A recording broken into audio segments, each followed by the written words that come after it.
Au nom du Père, du Fils et du Saint-Esprit. Amen. Amen. Alors Léon, il me semble que je t'ai pas vu souvent à la messe ces temps-ci. Bon, c'est parce que on est en pleine récolte de pommes de terre, mon père. Alors, les pommes de terre, ça prend beaucoup de temps, d'accord, mais la messe, ça dure à peine plus d'une heure, Léon. Oui, d'accord, mon père, mais voyez, Je pense pas que un petit remerciement à Dieu serait justifié. Lui qui te fournit tant de pommes de terre. Oui, mais que si, mon père, mais j'ai ma manière à moi de remercier le bon Dieu. Ah, mais c'est comment, ta manière? Oui, eh ben, à chaque patate que je sors, je dis merci, mon Dieu, sauf quand les sont vraiment trop petites, là, je dis rien du tout. Tu vois, Léon, Dieu, dans sa bonté, nous offre une nature variée. Il y a des petits, il y a des grands, il y a des gros, il y a des maigres. Oui, il y a aussi des blancs, des noirs, des jaunes, des... Effectivement. Et pourquoi? Eh ben oui, pourquoi, mon père? Ce serait plus simple s'il n'y avait pas des couleurs. Léon, c'est grave ce que tu dis là. Ah. C'est grave. Ah. Dieu a voulu une grande variété en toutes choses pour nous donner la chance d'aimer tous les éléments de cette diversité, particulièrement ceux qui sont différents de nous. Tu comprends? Différents de nous, tu comprends ça, Léon? Oui, mon père, mais on peut avoir ses préférences. Mais certainement. Mais il faut toujours laisser à chacun son droit à la différence.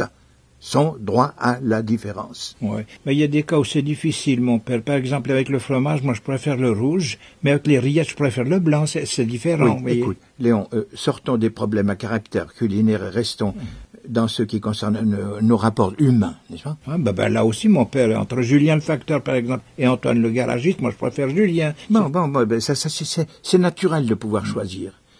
Mais ne nous perdons pas en bavardage. Qu'est-ce que tu as à me dire au sujet de ta conduite? Ma conduite, elle n'est pas plus pire maintenant qu'elle était moins pire avant. Alors rentrons un peu plus dans le détail. Tu veux bien? Il y en a de ceux que je peux pas supporter. Par exemple, la grosse Anastasie, qui est encore plus moche que mon goré Raspoutine. D'abord, est-ce que tu t'imagines être un modèle, Léon? Si tu ne t'occupais pas de l'aspect extérieur de la grosse Anastasie, parce que, encore une fois, Dieu l'a faite différente des autres, et tu n'as pas à en juger. Et si au contraire tu cherchais plutôt à l'aimer? Alors, là, mon père, autant me demander de plonger dans la fosse à Purin. Bon, Léon, un peu de retenue, je t'en prie, hein? Un peu de compassion. D'autre part, est-ce qu'il conviendrait pas mieux de plonger dans le purin que de plonger dans le péché? Est-ce que tu penses pas que tes sentiments offensent Dieu? Et quand l'Anastasie me dit va donc trognon de pomme, t'es encore plus bourrique qu'une pantoufle. Dieu, il est content? Il est content? Certainement pas, mais c'est pas une raison pour alimenter ta haine du prochain parce qu'il est différent de toi. C'est ça que je voudrais te mettre dans la tête, Léon. Oui, d'accord, mon père, mais comment faire alors? Eh ben, il faut venir plus souvent à la messe, plus souvent à confesse.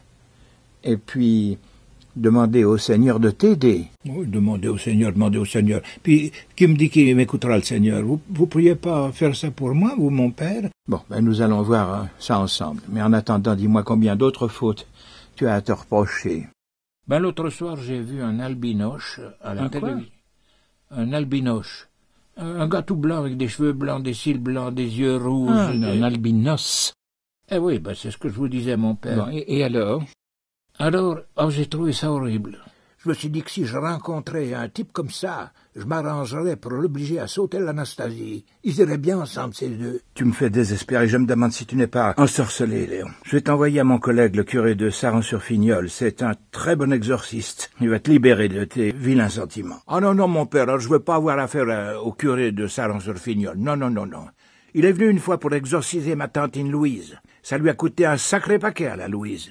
Elle a dû lui fournir, gratos, du vin de sa vigne et des poireaux de son jardin pendant 2 ans. Sans compter qu'il a essayé de la niquer après les exorcismes. Écoute, tu dis n'importe quoi, Léon. Reprends-toi, je t'en prie. Non, mais qu'il ait voulu tirer ma tantine, ça encore, c'est pas grave. C'est la nature, ça. Oui, écoute, parlons d'autre chose, Léon. C'est insoutenable, ça. Après avoir plongé dans le purin, tu tombes maintenant dans ce qu'il y a de plus sale. Ah, écoute, alors là, je vous demande pardon, mon père, mais je vois pas ce qu'il y a de cochon dans ce que je vous raconte, moi. C'est la nature, ça. C'est le bon Dieu qui nous a fait comme ça. Vous-même, mon père, vous gênez pas pour besogner la Germaine, hein? Votre gouvernante, là, vous y allez. Mais qu'est-ce que tu dis? Mais oui, mais tout le village et tous les environs, ils savent bien que vous enfilez la Germaine. Tout le monde, il est content, mon père. Personne n'y trouve à redire. Les gens, ils vous aiment beaucoup, vous le savez bien. Alors, ils se réjouissent que vous preniez un peu de bon temps de temps en temps. Écoute, je suis proprement choqué par les sornettes que tu racontes. Choqué, Léon. Restons-en là, tu veux? C'est pas moi qui fais ma confession, c'est toi qui viens faire la tienne. Oui, c'est juste, mon père, mais enfin, il faut quand même Alors oser. parlons plutôt de ta conduite intime. On avait abordé la dernière fois la délicate question de l'onanisme. Oui. Tu m'avais avoué que tu te touchais tous les matins. Oui, régulièrement, mais rarement le dimanche de fête.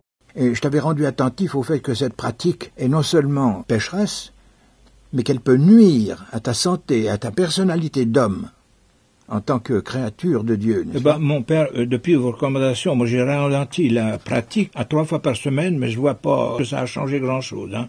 Au contraire, je me sens plutôt moins bien. Oui. Je t'avais rappelé que, par ces mauvaises manières, tu compromets des êtres, ceux que tu prends comme substituts pour satisfaire ton vice. Ces êtres, c'est-à-dire tes cibles, tu les salis sans qu'elles puissent s'en défendre. Eh bien, il faut réparer ces fautes, que Dieu a en horreur, Léon.